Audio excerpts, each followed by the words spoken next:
এক বোন প্রশ্ন করেছেন, হুজুর শীতের রাতে ফরজ গোসলের ভয়ে আমি আমার স্বামীকে আমার সাথে থাকতে দেই না, এখন কি আমার গুনাহ হবে বা এখন করণীয় কি? খুব জটিল একটা প্রশ্ন।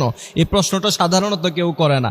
এক বোন হোয়াটসঅ্যাপে আমাকে এই প্রশ্নটা করেছে যে তিনি বলছেন, তিনি বোঝাতে চেয়েছেন, হুজুর যেহেতু ফরজ নামাজ ফজরের নামাজ আমাকে পড়তে হয়, আর রাতের বেলা যদি আমরা একসাথে থাকি তাহলে তো আমাকে ফরজ গোসল করতে হবে, আর আমাদের এখানে গরম পানির কোনো ব্যবস্থা নাই, ঠান্ডা পানিতে আমাকে গোসল করতে হয়। এই ভয়ে আমি আমার স্বামীকে থাকতে দেই না আমার সাথে, এই জন্য আমার স্বামী আমার উপর রাগ করে। এখন এটার করণীয় কি? আমি কি আমার স্বামীর হক নষ্ট করেছি কিনা? এটা একটা প্রশ্ন। গোটা জাতির উদ্দেশ্যে সেই উত্তর আমরা দিয়ে দিচ্ছি। আমরা যারা শুনছি অবশ্যই এই আলোচনাটুকু শেয়ার করব। তার কারণ হচ্ছে ইসলামের ব্যাপারে আপনি একটি বিষয় শেয়ার করবেন, সে যদি আমল করে এর সওয়াব আপনি কিয়ামত পর্যন্ত পেতে থাকবেন। সুবহানাল্লাহি ওয়া বিহামদিহি সুবহানাল্লাহিল আযীম। এইখানে এই প্রশ্নের উত্তর দেওয়ার আগে স্বামীর মর্যাদা সম্পর্কে আমাকে কিছু বলতে হবে।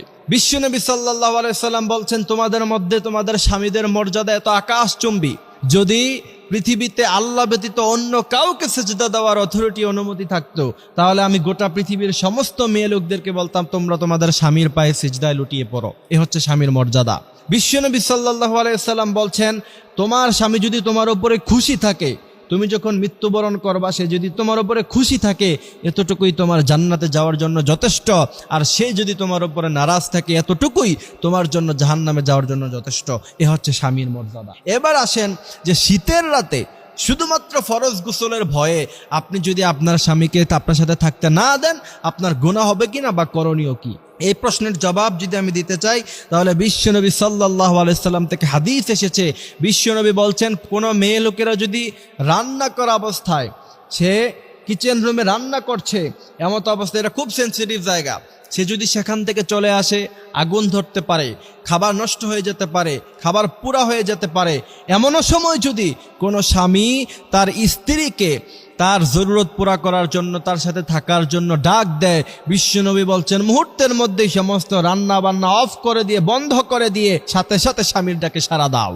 এরপরে দ্বিতীয় নাম্বার হাদিস, বিশ্বনবী সাল্লাল্লাহু আলাইহি সাল্লাম বলছেন, কোনো স্বামীর তার চাহিদা হলো যে সে তার স্ত্রীর সাথে থাকবে এবং স্ত্রীকে সে আহ্বান করলো, সেই স্ত্রী যদি সেই স্বামীর ডাকে সাড়া না দেয়, বিশ্বনবী বলছেন ফজরের নামাজ পর্যন্ত, যতক্ষণ পর্যন্ত না সকাল হয় ততক্ষণ পর্যন্ত ফেরেশতারা তার উপরে, সেই নারীর উপরে লানত দিতে থাকে। কত বড় কথা!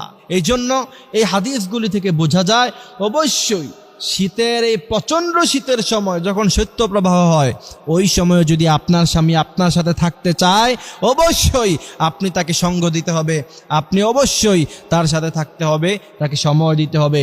ফরজ গোসলের এই ঠুনকো ভয়ে আপনার স্বামীকে বলবেন হিটারের ব্যবস্থা করতে, প্রয়োজনে গ্যাসের চুলার ব্যবস্থা করবেন, গরম পানির ব্যবস্থা করবেন।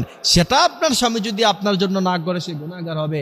আপনি তাকে সেই ব্যবস্থা করে দিতে বলবেন, সেও বাধ্য আপনাকে এগুলি ব্যবস্থা করে দেওয়ার জন্য। যদি না করে, আল্লাহর কাছে জবাব দিতে হবে। সুতরাং সাধারণ অজুহাত দিয়ে আপনার স্বামীকে অবশ্যই আপনি এখান থেকে বিরত রাখতে পারেন না, আপনার স্বামীকে আপনি সঙ্গ দিতে হবে। এর চাইতে বড় কোনো কাজ হলো, বিশ্বনবী সাল্লাল্লাহু আলাইহি সাল্লাম বলছেন, ওই সমস্ত নারীরা হচ্ছে খারাপ নারী যারা স্বামীর চাহিদা পূরণ করতে দেয় না। এই জন্য প্রিয় ভাইয়েরা আমার, আল্লাহ পাক আমাদেরকে এই কথাগুলি বোঝার, মানার তৌফিক তিনি দান করুক। আমিন।